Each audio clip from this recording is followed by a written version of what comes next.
Welcome to another in our series of Kehillat Israel podcasts. This is a recording of Rabbi Amy Bernstein's weekly Friday morning Torah study.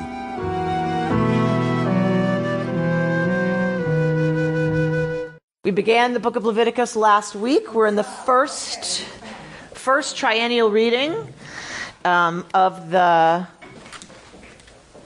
the year. That makes no sense. Of the triennial cycle. So we are looking at the first third of every portion. So we looked at the first third of the beginning. So we actually looked at the very beginning of the book of Leviticus last week. We're in the second parsha of Leviticus now, and we'll look at the first third of that one. We are in the instructions that the priests have. Again, we're not sure if this is the manual for the priests, for them to know what they're doing, or is it the manual for the people to know what the priests are supposed to be doing? Maybe it's both. But we are in the instructions for the sacrifices. So we got the description of the sacrifices last week and how they were to be prepared. Now we're getting the actual doing of the sacrifices, the instructions for the actual, right? All the technical stuff about what has to happen for the sacrificial system to be going in perpetuity without interruption. Okay. So Bert, you want to read? The Lord spoke to Moses, saying, "Command Aaron and his sons, this is the ritual of the burnt offering. The burnt offering itself shall remain where it is burned upon the altar all night until morning, while the fire on the altar is kept going on it. The priest shall dress in linen raiment with linen breeches next to his body, and he shall take up the ashes to which the fire has reduced the burnt offering on the altar and place them beside the altar. He shall then take off his vestments and put on other vestments and carry the ashes outside the camp to a pure place. The fire on the altar shall be kept burning, not to go out. Every morning the priest shall feed wood to it, lay out the burnt offering on it, and turn into smoke the fat parts of the offerings of well-being. A perpetual fire shall be kept burning on the altar, not to go out." Okay. Wonderful. God says to Moshe, Tzav et Aharon. So what is Tzav? Command. Command Aaron ve'et banav. So command Aaron and his sons. These are the people, these are the priests. They are the ones who are to be responsible for this system. They're to be responsible for all of these details happening as they're supposed to happen. They are the ones who are going to make sure everything is going in such a way that the relationship between the people of Israel and God's energetic ability to access the Israelite camp is ensured by this behavior. So it is the priests, right, who are charged with making sure that happens. All right. So command them. They're going to be in charge of this. What are they going to be in charge of? Zot Torat Ha'olah. A word we're getting here that we are not used to seeing, right, necessarily in this context, right? So what is the word that we got here? Torah. Torah. So in this case, what does it mean? It's translated here, ritual. Interesting. It's translate. How do other people have it translated? It says ritual in the green. It says ritual. Mm-hmm. Oh, mine does too. I don't love it. It's, as usual, it's not. I'm not suggesting it's wrong. I'm suggesting it's incomplete at best. Right? This is not. Torah is not ritual. Mm-hmm. Right? Anyone in this room knows that. Mm-hmm. If I say Torah, you're not going to go, "Oh, ritual." What are you going to tell me? If I say Torah, what are you going to tell me? Teaching. So that makes more sense to me as the translation. This is the teaching about the burnt offerings, right? These are the instructions from how do we get that from, how do we get instruction and teaching from Torah? And the reason I'm doing it is because this is like one of the first places that we see it here. Where do we get this term from? Anybody know? Tell me what? Interesting. Laharot. has an aleph. Not here, right? So it's actually from Yud Resh He, Yara, which means, does anyone know what that means? Fear Ha! No. That's an aleph.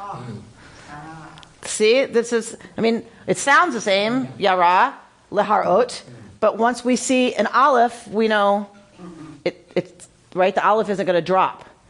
The yud is going to drop from this to get our shoresh for Torah. But it's to shoot. like an arrow. Yes, like an arrow. Now, if I give you the he-feel form of the verb, the causative form of the verb, what might then it mean? Like, so shoot, right, is the shoresh. Now we're going to go to the causative. What happens if I cause that arrow to do something? Like, because it's already shoot, right? So it's not causing it to move. If I've got an arrow and it's going, the verb is yara, it's already going. What else can I do to that? Nothing. If it's on its way, let's say there is something I can do. That it's going to be on its way, so that's not that verb. Release. So release, but I want it to go. Yes, yes, Brian. Aim. That's what I can do. The verb is shoot, but if I want to cause it to shoot a certain way, you aim it, right? And so the causative is how we get to hora'ah, which is the verb for Torah. So essentially, Torah is from aiming, right? Now does it make sense? A little bit more sense? The way you need to go to get to a place. It's what you need to do to wind up in the place that you want to be in. What's the place we want to be in? Right relationship with the divine. When you said the yud drops, what do you mean? So you'll notice, I told you that the shoresh is yud resh he. Right, well, obviously that's not yud resh he. This is yud resh he. Right, that's your shoresh. That's the root. There's no yud here. There's no yuh. So when you go from a tripartite root, the yud, if it's at the beginning, often drops off. So you often have, if you're in rabbinical school and you've never seen this word before and you need to look it up, you often, if you can't find it, you stick a yud in front of it. Then you'll find it because it means the yud dropped and you didn't know the word, so you didn't know the yud dropped. Is it time drop? Has dropped over history? The form. It's when it changes from a certain form to a different. It's similar to elision in some languages, where you drop a letter because of the sounds. Yes. Yes. It's grammatical why and how and when it drops. The whole idea of aiming, it's interesting. One of the themes of Yom Kippur, obviously, is missing the mark and recalibrating. It's the same thing. So, what is our word for missing the mark in archery? Right? Chait. Chait. Chait is our word from archery for missing the mark, which is our word for sin. So, it makes sense if our word for sin is missing the mark, then to get it right, you're going to use a term from archery also, right? Which is to aim. And so this is all about aiming us right in the right direction. That's why Torah becomes the derech, the path, right? Halacha, right? Does not mean Jewish law. We translate halacha to mean Jewish law. Halacha means the path, the walking, the going. It's the foundation on the path. in a sense too. And there's a sense in some Oriental religions of the same thing. There's a right path. The Tao. And the Tao. And then that is halacha. The path is halacha. And so the people who use that word know that, right? So it's for the people who live a life of halachic observance, for them, that's what it's about, is being on the path. And the assumption is that the instructions for going on the path come from God, traditionally. Of course. Yes, absolutely. All right. This is the Torah, right? You're going to instruct them, Lamor, saying, Zot Torat HaOlah. This is the Torah of the Olah. What is the Olah? Burnt offering, it's translated. The offering that's totally consumed. The Holocaust. Mm-hmm. So the first thing we're getting is the instruction for the Holocaust. Right? That's going to burn on the altar all night until morning. So the last sacrifice of the day was a Holocaust. So that's the last, and it burns all the way through the morning. The fire is kept on the altar all night long, right? And the Olah is burning on it all night long. I didn't realize that we call the Holocaust an era, or an happening, that's where the word came from, this burning.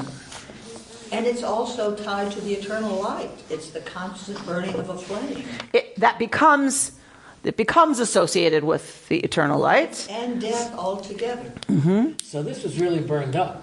I mean, if you burn some meat for 8 hours, it's well done. It's ashes, Exactly. right? It's longer than 8 hours, Right. and it's ashes. It's completely consumed, right, by the fire. So the priest is now going to dress in what they wear, and they, of course, wear michnesei vad. They wear linen breeches, and this is their uniform. It's next to the skin. I assume that means Nothing underneath it. Not on top of anything else. Right. Nothing underneath it. I mean, the breeches are to make sure that his nakedness is covered as he goes up the stairs. Because we know what happens. Because we know what happens, right? Exactly right. Makes for a very different, day.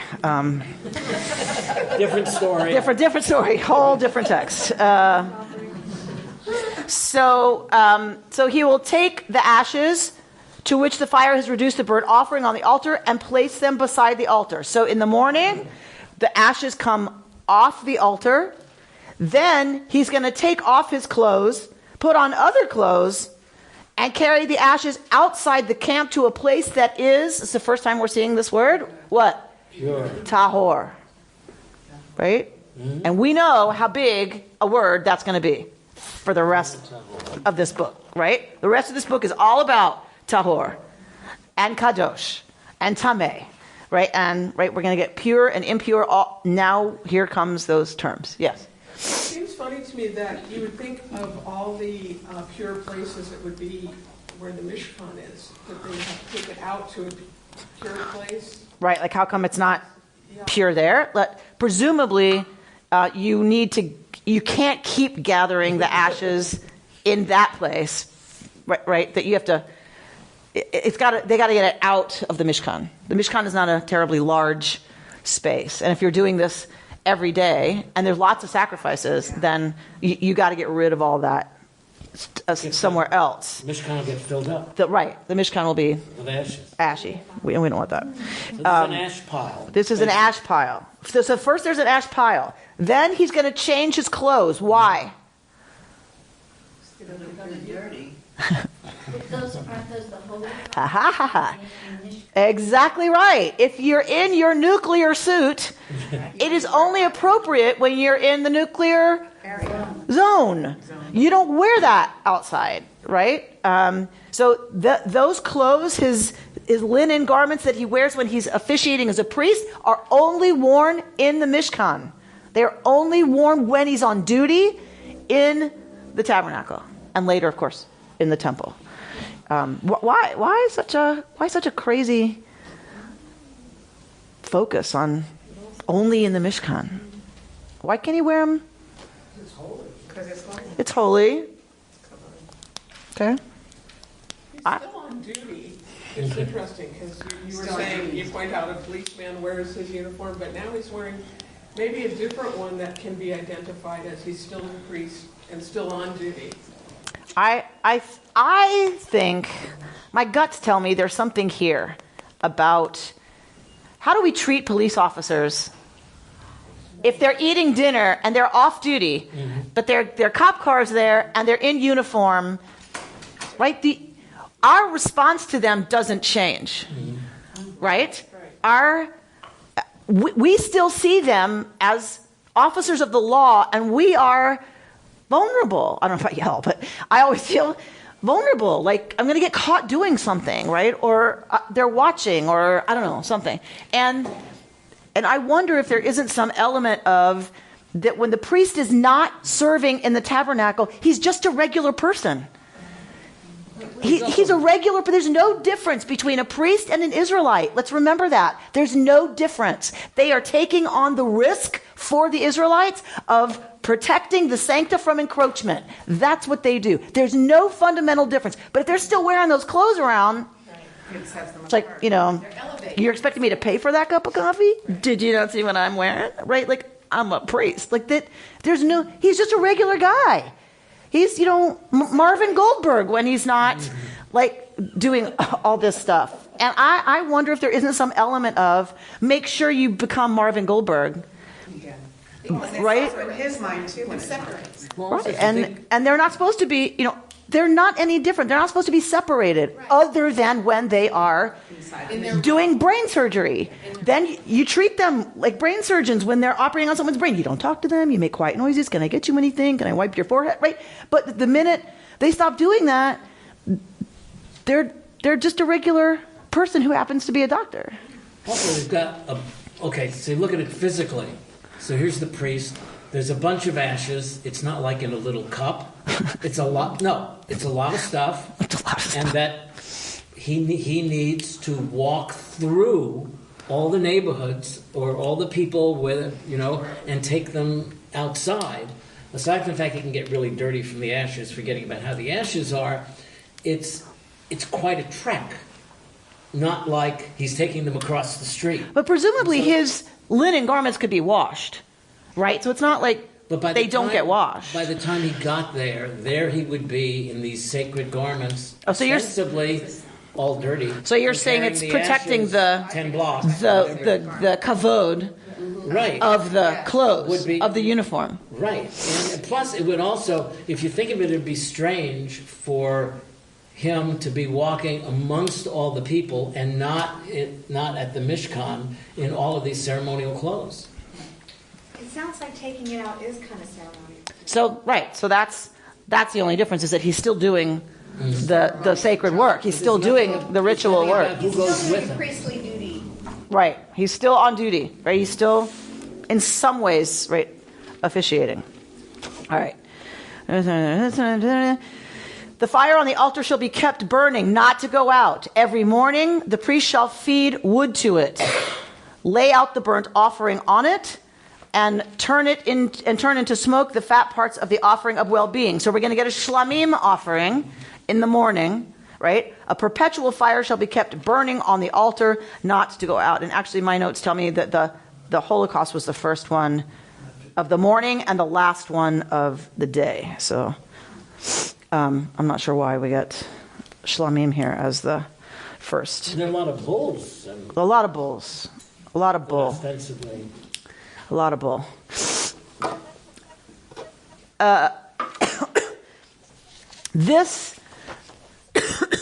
This piece of Torah has been used by the rabbis whenever they want to talk about how we've moved from the system of sacrifice to the system of prayer. That prayer has now taken prayer and study, and what did we learn last week? What else takes the place of sacrifice? Charity, tzedakah, right? And so all those things take the place of the sacrifices now and affect the same kind of transition that sacrifice did, including atonement, right? Including sin. The way we deal with sin is tshuva, right? We do teshuvah. We have this whole process of repentance that involves prayer and all of that good stuff. And for the rabbis, they don't say, okay, so we don't need to read that stuff anymore, right? That was then. That was the sacrifices. We're done with that. Forget about it. Now we're going to move on to prayer. And here's what you need to look at. Here's the prayer book. That was very nice. That was 3,000 years ago. You can put that over here, right? That is not what they do. Instead, which is what I love about our tradition, they read all of that prayer stuff back into these instructions. They say, God forbid you should think that this is only about sacrifice. Chas v'shalom. This is, of course, about prayer. So what do you think? Tell me, how is this about prayer?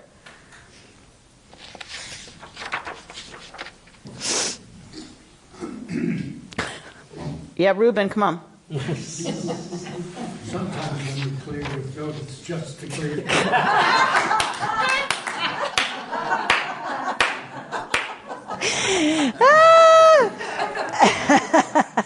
So, you're supposed to keep the fire of prayer burning in your heart 24 hours a day. Now we're getting close. The point of these sacrifices is to draw close to God. And so prayer is another way to do that. Okay, so prayer is another way that we draw close. We read that the word for sacrifice is korban, right, from karov. The word for sacrifice is not sacrifice. That's Latin and English stuff that has nothing to do with our Bible or our Torah, right? Like, it's not sacrifice. What did we define it as? We don't use the word if we're not using the word sacrifice, what is it?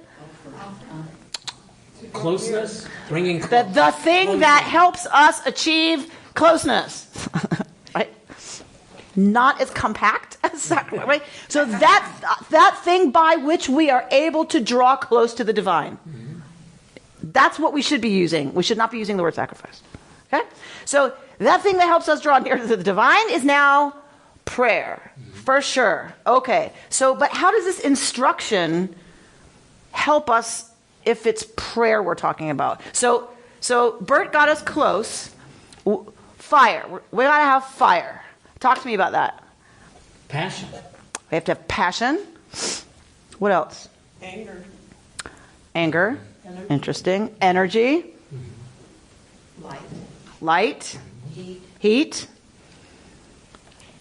So what is that? If this is metaphoric now about prayer, It's physical, it's real. we have to have what? Heart. We have to have in our heart passion. Absolutely. But usually we don't use that word when we talk about our relationship to the divine. I'm not saying we shouldn't, but we don't. What do we use? What do we need to have cultivate in our hearts that's fire? What's the fire? The Eish Torah? Is that what you're getting at? It's so for the rabbis, for us to really be able to pray, for us to really have prayer be efficacious. And what's the point of prayer? What does prayer being efficacious mean? That we are drawn closer, yes, to the divine. So one of the things that helps us do that is yirah, our favorite, right? One of our favorite roots, right? Why can't I decide to write in print or in cursive? I don't know. So yirah, awe, right? We have to cultivate a sense of awe. That is the fuel for prayer. Surely there's, and I just shouldn't have said fuel. That's the fire. Now, so that's the fire. A fire must be kept burning perpetually on the altar. What's the altar?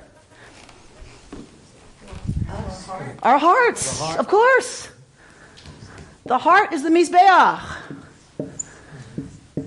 The mizbeach, the altar, is the heart. So a fire shall be kept burning perpetually on the altar. Means, right, that awe must be constantly burning in our hearts. And also, although fire is real and we can see it and feel it and all, it's mysterious. It's a gift that was discovered. It's not a... So, two things to fire being a gift. Two things. One is, we're told that when they do the ceremony where they consecrate the priests and the tabernacle, they laid a sacrifice on the altar, and what happened? Fire came to consume it, right? The divine gift of fire. But what are we told? And the Sfat Emet has a beautiful teaching on this. But what are we told? What is the priest supposed to do about this fire business? Keep it burning? What he's supposed to, verse 5 tells us, every morning the priest shall feed wood to the fire. And the Sfat Emet, the Rabbi Yehuda Leib of Ger, the Gerer Rebbe says, God forbid you should think this is a teaching about sacrifice. God knew sacrifice was going to stop. God made Torah for all time, forever. God forbid we would be left without instruction for what to do after the sacrifices. And here it is. We must keep a fire burning on the altar at all times. And yes, the gift of God is that it will be consumed. The fire will come. But you must bring wood. You must feed the fire every morning. Tell me what's the wood.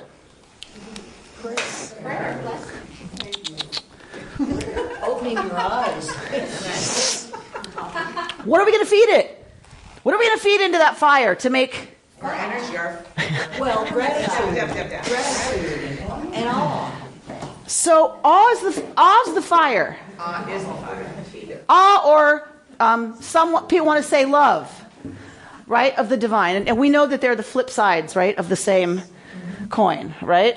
Yirah and ahava, right? In our Kabbalistic system, in the whole Jewish system, they are balanced. Ahava and yirah. Awe or fear, we know what we mean when we say fear, right? Awe and fear and love, right, are always balanced. Those are the two poles. So love or awe, we're going to feed God our concerns, our worries, our evil thoughts, our gossip. We are to Sfat Emet says we are to take all of that crap and feed it to the fire. So that rather than become a distraction and something that pulls us away from the altar, because that's one way you can look at all that stuff. You can look at our anxieties and our worries and our faults and all of that, and you can say, oh, well, see, that's pulling you away from prayer. But that's not Jewish. It's very Jewish that the Sfat Emet says, that's the wood, people. So lay all of it on the altar. Bring it. Jewish guilt. Sit down, shut up, and bring it. All right, let's go. You're going to sit down, you're going to shut up, and you're going to just let it come. What comes? All right? And when it starts to come, you feed it to the fire. And you allow it to stoke the flames of love and awe. And in that, you do the service of the heart. That feeding the wood to the fire is a commandment. Yes, there's the divine fire. But we have a responsibility to bring our junk, right? And use it.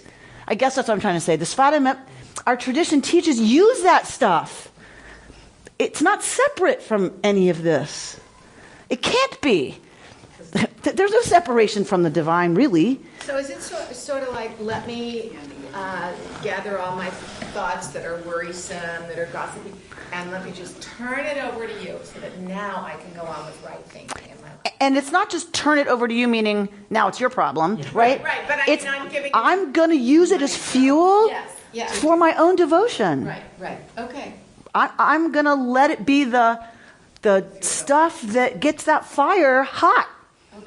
In one of your sheets that you handed us a couple of weeks ago on meditation, it had to do with allowing transparency of everything that is in your brain and in your heart to be transparent. That's the same idea of awareness of all that we are and dealing with that. And accepting everything. Yep. Because when we start to split it off, that's when we get into trouble. Right. That's when we get into real trouble. When we start to deny it and don't want to look at it because we're ashamed, we're so busy judging it and making it other from us, that's when we get into big, big trouble. It's never by facing it. As hard as that, I'm not saying it's easy. It's the hardest thing we do, isn't it? Facing those thoughts, facing those fears, facing my inadequacies. That is not fun. But we are promised that is the way to transform them from sticks to fuel. Right? The sticks are there. We're human. Sticks are going to be there. Now, are they going to poke you in the eye? Or are we going to use them as fuel for the work of drawing close? Drawing close takes work. It takes service. What is the word for service? Avodah. Avodah. What's the word for work? Avodah. What's the word for slave? Eved. It is sacred worship, sacred work, slavery. It's all the same thing. It's hard. The question is, what's the point? Is it building a pyramid, or is it building a fire of love and awe in one's heart so that one becomes a mishkan, a tabernacle? Oh, Lord, prepare me to be a sanctuary. It's not just nice words. It's truly help me become a mishkan. Help me become a sanctuary for you. And not once a week or once a year. This is daily. This is twice a day. This is morning and night, which is the time of the Jewish. All day. The fire's going all day. This makes me think of what we were talking about last week with Moshe being afraid to enter the tabernacle, and God saying, "Come," and then we're able to say, "I can do this." So taking from Moshe not being able to enter the tabernacle, and now it's us performing this to enter the tabernacle. Right. Exactly right. Is it We're called to become Kohanim, right? So, and of course, the rabbis look at the text and say, we're told we're to be an Am Kadosh. We're supposed to be a holy people, and we're supposed to be a nation of priests. Each and every one of us. And therefore, we are, right? And so it's a beautiful way they read. So, be a Kohen. You are the only one who can be the priestess of your temple, right? Only that means we are each obligated to the work, the avodah, which is also the word for sacred service, right? We are called into being the priestess for our own altar. Wasn't Moses' first encounter with God the burning bush? It was indeed. Which never went out? It was indeed. We don't know. He left, but... and the miracle was that it didn't consume the wood. Right. And how long did it take him looking at it to realize that the womb wasn't... We don't know. Wasn't being consumed? We do not know. Amy, I have a problem, though, with prayer, which I think can be given in many different ways. Just reading ritualized prayer to me doesn't do it. Right. And we're not commanded necessarily to do that. I mean, we can go through a prayer book and read all these words, and it means nothing sometimes to me. Right. So there's... Even if I read it over and over and over and over, it just means nothing. Those were words that meant a lot to people at some point. Well, certainly to the people who wrote them. Right. Yes, and right. it expressed something. So and in we it, can- sometimes we can try and understand what was so compelling. It's like we look at these sacrifices. But And our- we say, how could anybody get anything out of that? But there was a relationship that they had. And our prayers can come in other forms. Absolutely. Action and- Absolutely. We are progressive Jews. So 100%. I could be talking about meditation right now. I could be talking about ecstatic dance. Like whatever our worshipful behaviors are, this applies. Whatever we're talking about, right? This is a spiritual set of principles that applies to whatever we're talking about. There is a very long discussion, meaning hundreds of years long, about the balance between keva and kavanah, the balance between the set matbea, the set prayers, and kavanah, the real intention, our intention, right? And I don't, you know what I mean when I say intention, our use of that, right? There's a balance between keva and kavanah. If it's only kavanah, then I'm only going to do it when I feel it. That is not practice. Right? Just doing it because I feel it. The kavanah, my intention is so there. I'm so present. I'm so moved. Right? If we just rely on kavanah, that's not going to cut it. We need keva. We need some kind of fixed ritual that whether we feel it or not, we do it. Right? My yoga teacher, whether she feels it or not, she's on the mat every day. I'm not. I go to Lisa Simon's house. I go to her backyard twice a week, Fridays and Mondays, to do yoga. Because if I don't do that, when do you think I do yoga? Never. And I have a mat at home, right? I have a bunch of yoga instruction video stuff that I bought that cost me a lot of money. And my kavanah is never there. When I have keva, am I excited always to get on the mat at Lisa Simon's house, knowing what that teacher's going to do to us? No, not very. Weeks that my hips are like a cage, it's like, please, she's going to hurt us so bad. But that's the point. We most often we most need it when we least feel like doing it. So I don't want to go too long on this, but right? So we tend to overemphasize in our liberal Jewish tradition, we tend to overemphasize the stuff I want to do, the stuff that feels good, the stuff that feels like I want to do it now, right? And I don't feel like going to shul tonight. Okay, well, usually that's what people say on Friday nights, because count how many people are here. Mm-hmm. Most of our families say, I'm too tired, I'm not going, right? And I'm not judging, I promise. I'm really saying that we struggle in liberal Judaism with any sense of mitzvah being commanded. The sense that we are called into this whether we want to do it or not. And I feel like, I was talking with Sarah earlier today and last night, that's kind of the point of Leviticus, is we've lost so much of the ways that our daily lives involved a connection to ritual, and forget ritual, just whatever, instruction, right, that we take seriously around eating, around behavior, around, and we just, I think that we really need to find a way back to keva, right? We're not doing great at kavanah. When we do it, we love it, right? Oh, I should come to Friday night more often, because I always love it so much when I'm here. Great. But, right, so I'm not saying it doesn't work at all, but it's not enough. And we don't focus at all on keva, on what do we want to say is compelling, whether we want to do it or not. And I'm not suggesting what that is. I'm really not. But is it that we decide, okay, I'm not going to eat X, Y, or Z because it's destroying the planet? Could we start there? Like we agree we're not going to do X or we're not going to do Y because we feel like, whether we think it's great or convenient or not, we know that it's important enough for us to commit to. We don't talk a lot about that. And I think it's one of the really important instructions of Vayikra, of Leviticus. Thank you for developing that idea. That's a beautiful balance there. Thank you. Our Lord Rabbi or Rabbi Lord Jonathan Sachs one of those has an interesting metaphor about about regular prayer. He said it's like water dripping on a rock, that it slowly over a long period of time shapes it, and that part of the purpose of prayer, little bit by little bit, is for us to shape our souls into what we want to become. So do you remember the teaching that I offered from the Tzad I, who asks us, why does it say Levavcha? Right? We have a couple of teachings about this. When it says, you shall place these words in the Shema, you shall place them on your heart. Oh, wait, sorry. Not in. Right. So it's al. What is wrong with me? All right, I'm just going to do cursive because it's my brain thinks that way.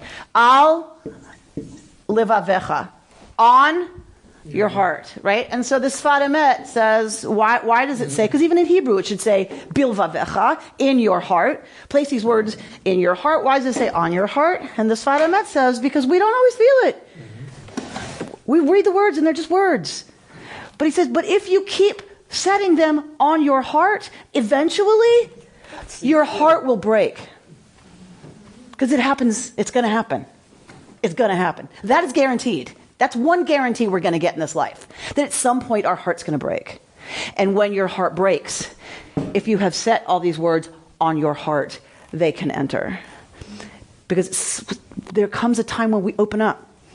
Whether you could say through joy, our heart breaks from joy. You hold an infant and a puppy, and it's like, right, your heart opens up, and it's not all the time. Maybe it's even most of the time you're just setting them on your heart. But there will be moments where your heart opens, and then it can get in. So it's the same idea that yeah, we don't always feel it, but if we have some practice that we're doing all the time, just through the regular days and the mundane times, it doesn't really feel so great and so special. And so whether it's touching the mezuzah and get whatever it is, like eventually something happens, and all those times of doing it by rote permeate, and we go to the next level.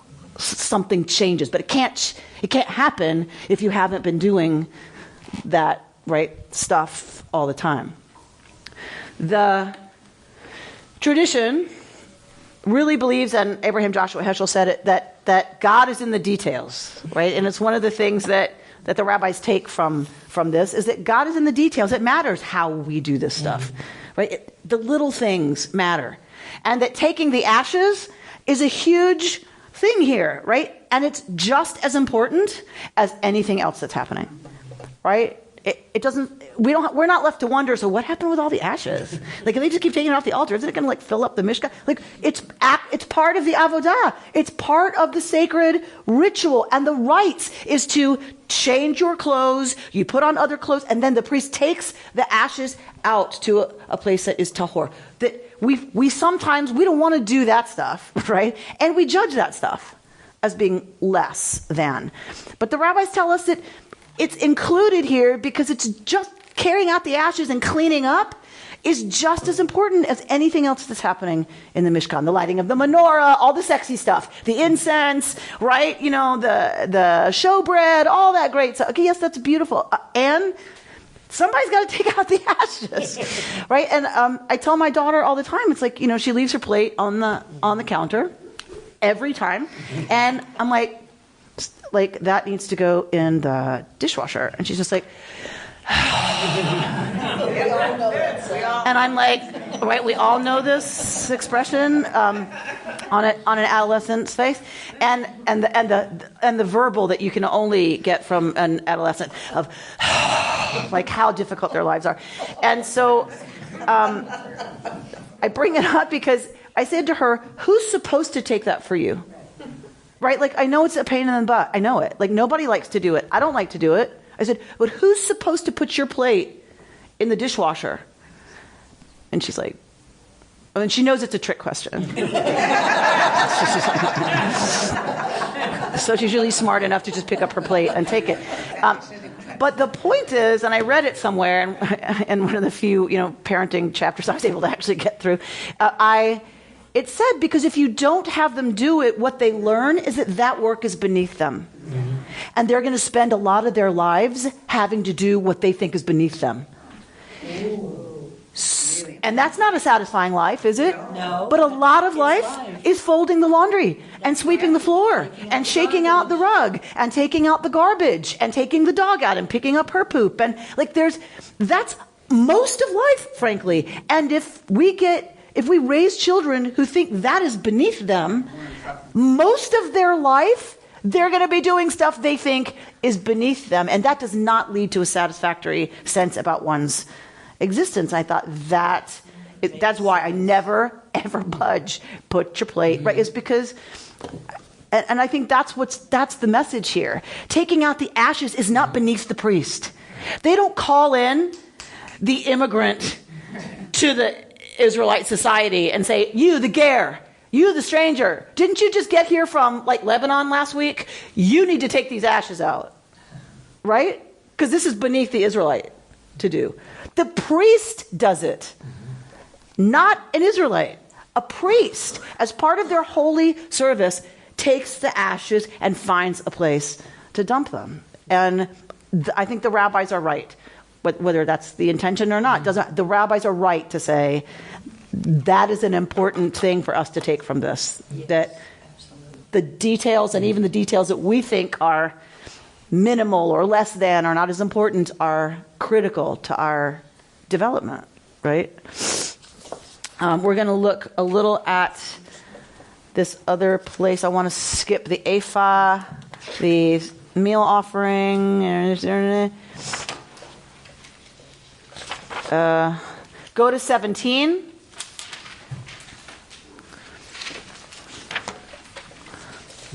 Where we get to the sin offering, yes, the chatat. And read that, Bert. The Lord spoke to Moses, saying, "Speak to Aaron and his sons thus. This is the ritual of the purification offering. The purification offering shall be slaughtered before the Lord at the spot where the burnt offering is slaughtered. It is most holy. The priest who offers it as a purification offering shall eat of it. It shall be eaten in the sacred precinct in the enclosure of the tent of meeting. Anything that touches its flesh shall become holy. And if any of its blood is spattered upon a garment, you shall wash the bespattered part in the sacred precinct. An earthen vessel in which it was boiled shall be broken. If it was boiled in a copper vessel, the vessel shall be scoured and rinsed with water. Only the males in the priestly line may eat of it. It is most holy. But no purification offering may be eaten from which any blood is brought into the tent of meeting for expiation in the sanctuary. Any such shall be consumed in fire. All right. So very technical. It's very careful. This is very, very careful, right? Clay being porous could absorb some of that, right, meat, so that has to be broken. It has to be destroyed. And the copper one has to be scoured in a way that's going to make sure, right, that we've removed, right? So very, very careful about transmission of stuff and keeping things. Think about a chemistry lab and things that will make other things go boom, right? That's the sense here, right? Is that you have to keep the kadosh, right? Right. Everything that's kadosh has to be, right, separated out, right? So it's very, very careful. So I want to look at, because we're going to go to a teaching that involves this. So the priest who offers the sin offering, he'll eat it, right? He has to eat it in the sacred precinct, in the enclosure of the Ohel Moed. Anything that touches his flesh becomes kadosh. Anything that touches that sin offering's flesh becomes instantly kadosh, right? And sacralized. And they're eating it. The priest who offers it gets to eat it. And anything that touches the meat instantly becomes sacralized. That would include the priest. Well, the priest is always kadosh ladonai, Right. Oh. right? The priest is always holy for God. What else would be touching it? If it touches this, if I put it down, Okay. this becomes kadosh.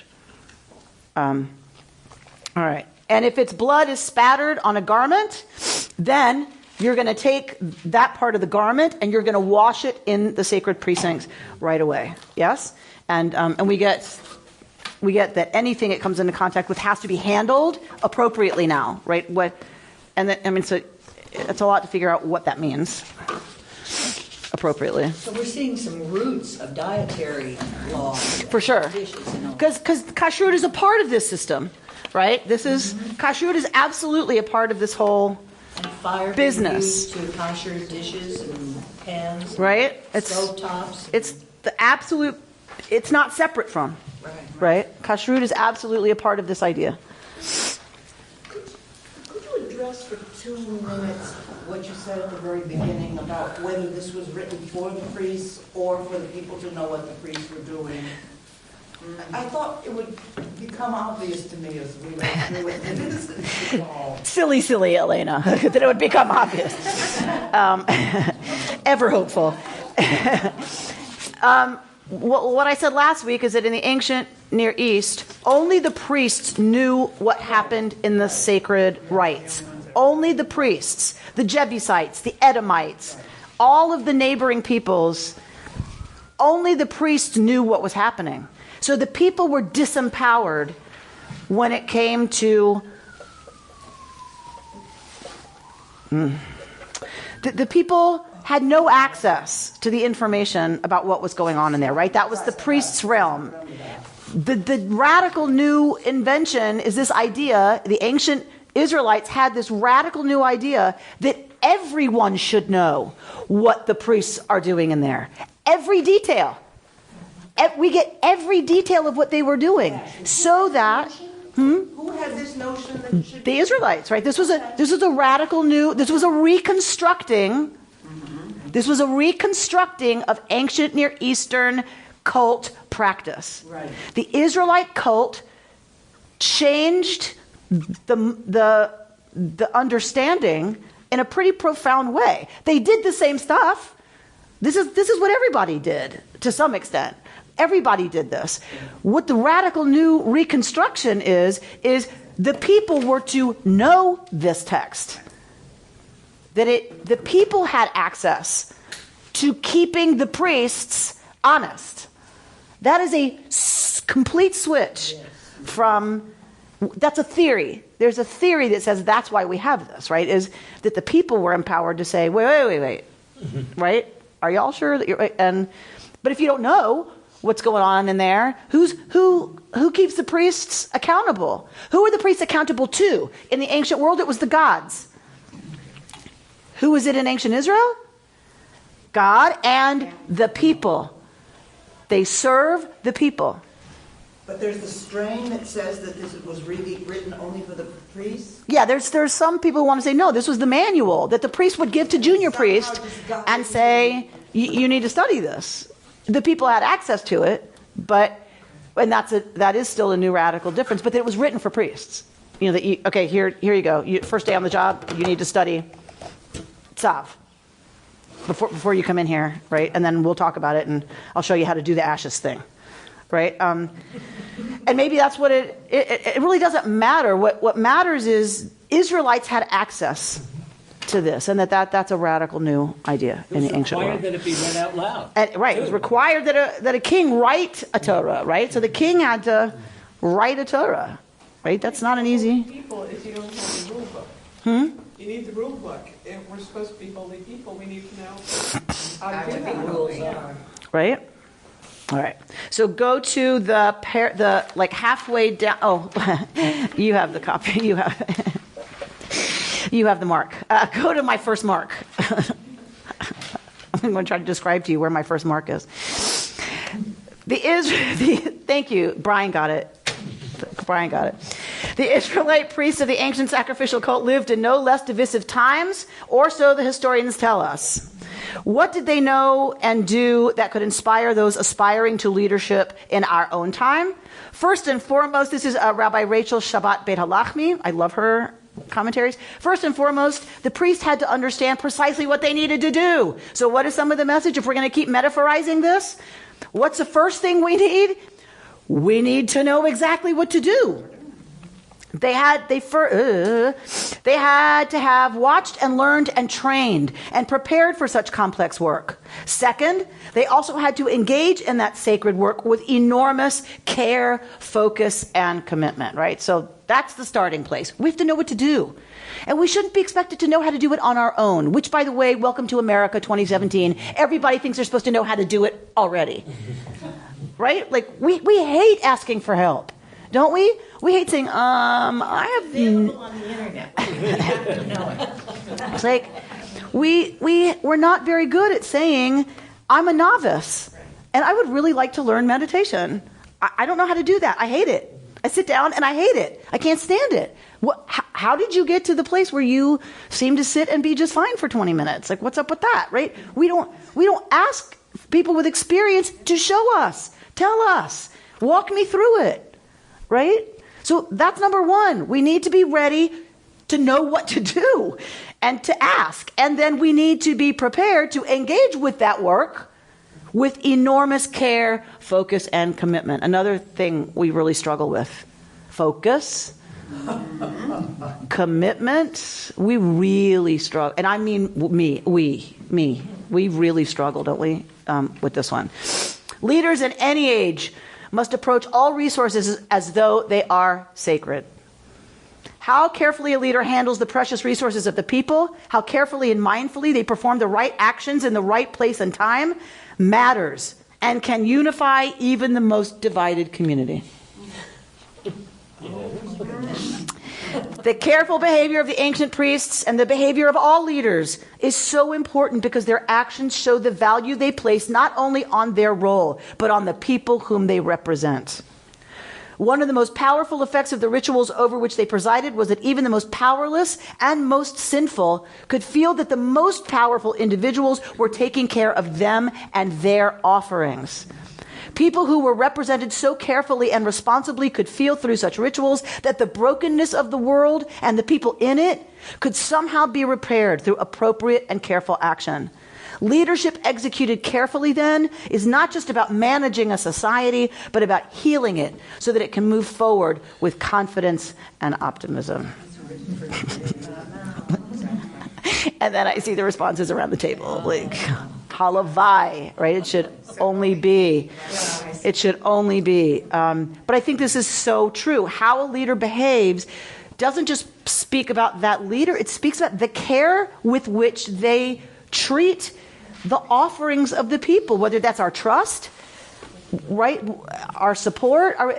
Does that matter to you as a leader? How you talk demonstrates, how you behave demonstrates whether or not you value that. And does it allow me to feel that I'm part of a system that repair can happen? And I think it's a beautiful insight she has from this text to leadership. Thirdly, the character of the priest mattered. The community had to not only trust their skills and witness their careful handling of sacred resources, but believe that they possessed the character to properly execute such a role.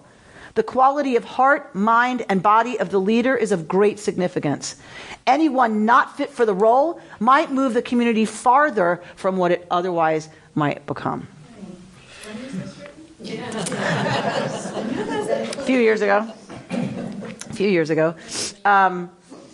Right? And this, remember, when we talked about the early prophets who pushed against this system, remember the Holiness Code? The Holiness Code of Leviticus is in response to early critics who said, Mr. Priest, we've seen how you behave on Saturday nights. We've seen when you take your linen service garments off, we see where you go. We see what you do. Right? That was the criticism, that the function was all that mattered, that the actual character of the priests was not being tended to, like it was not considered important by the priests, right? And so the rabbis, the prophets, were the early people pushing against the system. And like I said last week, Jesus was one of them. Those critics, we're such a crazy people, we canonize our critics. We call them prophets, right? And who does that? These are the people who criticize our own system, saying you're so focused on the ritual that the character is lost, and that cannot be okay, right? Isaiah, the famous Isaiah, is this what God wants? All these sacrifices, and you allow the poor to starve? Are you kidding me with this? And the system fell, right? The Romans took care of it, but it was already, right, coming apart. There was already this really, really active tension between, like, the priestly system and the rabbis, the Sadducees and the Pharisees, right? All right. And don't believe what you hear about Pharisees, right? That is all anti-Semitic, right? We get, all freaked out when we hear that word, the Pharisees. There's the rabbis. But we are used to the charges leveled against Jews by anti-Semites, often Christian anti-Semites, when they start using language like Pharisees, right? So, okay. Fourth, while the ancient priest had to be without physical blemish, something we can easily reinterpret in our time, what mattered more was their capacity to strive to fulfill the most impossible expectations placed upon them. In theory, they were supposed to do all the gruesome sacrificing of many different types of animals without even getting a spattering of blood on their priestly garments. But the biblical text is quick to tell us that if they do get spattered, they must wash the garments immediately. The details matter. To do it carefully, really carefully. And if you get splattered, you stop what you're doing and you take care of it right there. So if we splatter ourselves by misbehaving, we have to take care of it. We need to take care of it. We have to attend to it. You don't just keep walking around bespattered. The work of the ancient priest shaped not only the way society functioned, but how it saw itself and its potential, its way forward. In fact, according to the great 20th century anthropologist Clifford Geertz, ritual can transform us into seeing ourselves as greater and better than we believed we were before. The most meaningful ritual experience is one that can transform the individual in such a way that they want to, in turn, transform the society in which they live. Geertz reminds us that in ritual, the world as lived and the world as imagined turn out to be the same world. However, we may sin or fall. our best leaders facilitate work. However we may sin or fall, our best leaders facilitate work, whether ritual or political, that brings us back to our core values and to who we might yet become as individuals and as a society. Halavai, it should only be. Speedily, b'meirav yameinu, speedily and in our time. And let us say together, Amen. Good Shabbos. You've been listening to Rabbi Amy Bernstein's Friday morning Torah study from Kehillat Israel in Pacific Palisades, California. For more information, go to our website, www.ourki.org.